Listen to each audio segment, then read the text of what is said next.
Hello everyone, welcome to the channel. I just wanted to share a really quick tip on filling aeration style shocks. So quick introduction to aeration shocks. This is a shock from an Element RC Enduro Builders Kit 2, and this is a fairly common style of shock on lots of 1/10 scale crawlers and also on 1/10 scale buggies.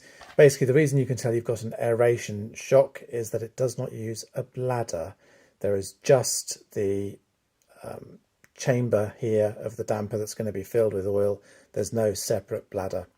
And there's one really important thing to remember if you're going to have an aeration shock working properly, and that is that it needs to have air in it. If you're trying to get the aeration shock to work when there's no air in it, it just isn't. Why does it need air, you might say? Well, very simply, the oil that goes in the shock is very difficult to compress. Air is relatively easy to compress. When the shaft is down like this, if it was full of oil, as you push the shaft back in, all this 1.5 inches or so of shock shaft has got to go somewhere. It's got to go into the body of the shock. And because it's gone into the body of shock, it needs something to compensate for that. And if you don't have any air in the shock, it's going to be pushing against the pressure of the oil, which is very hard to compress, and effectively the shock's going to be locked. That's why you need the air, and that's why an aeration shock should always squeak. So I'm going to show you how to tell when an aeration shock has been filled up properly. Start off with a bit of oil in here. I hope this works okay on the video. It's quite hard for me to see. I think most of it's going down the side. Yeah, most of it's going on the floor. Brilliant. Right. Okay, so we've got quite a lot of oil on the table and also oil in the shock. You should hopefully be able to see a bit of a reflection at the top of the shock there where the surface of the oil is close to the top. You don't ever want to have an aeration shock filled to the brim because, like I say, it needs to have some air in it.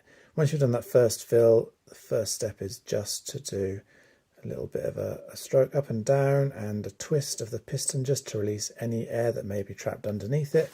Doesn't seem to be too much. I haven't seen many air bubbles coming up. Now I feel like this is probably just about right, to be honest. I'm normally looking for a little bit of a concave surface on the damper once I've filled it with oil, just to be roughly in the right kind of area, but we'll give this a go and see how it works out. The Element Enduro shocks don't have any bleed holes on them, so you have to get the oil right before you put the cap on. Something like the Associated B6.3, which has got a slightly different shock on it, does have a bleed hole on it, so it makes the step of adjusting the amount of oil in the shock much easier than it is with this. With this is a little bit of to and fro and a bit of experimentation. Anyway, that feels like it's going to be about right. We'll pop the cap on.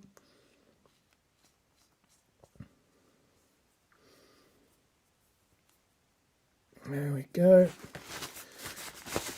a little bit so I'm not too oily.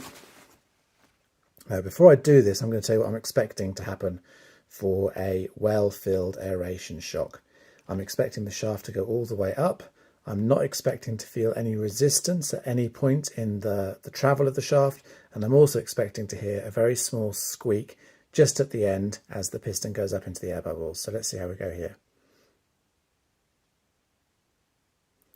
Okay, that didn't have any extra resistance in it, and actually I could hear a small vibration, and I think if I do that, there we go,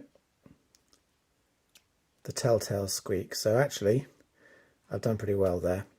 Perfect first time. And you'll see that the shaft doesn't really rebound out very much. That's typical of the aeration shock. It has a very gentle rebound. So just to recap on those steps, when you're filling the shock, make sure the shaft is all the way out. Fill the body of the shock so that the oil forms a concave surface on the top. Move the shaft up and down a little to release any air bubbles, and then return it to the down position. Check you've still got that kind of concave surface. Screw on the shock cap and check your shock's travel. Again, what you're looking for is when you compress it, it doesn't get any stiffer. It stays consistent all the way through. And if you've got it vertical like this, that little squeak, just the tiniest squeak, shows you that that shock is filled just right. Well, I hope you found this useful. If you've got any questions or comments, please leave them below. Otherwise, thanks very much for watching.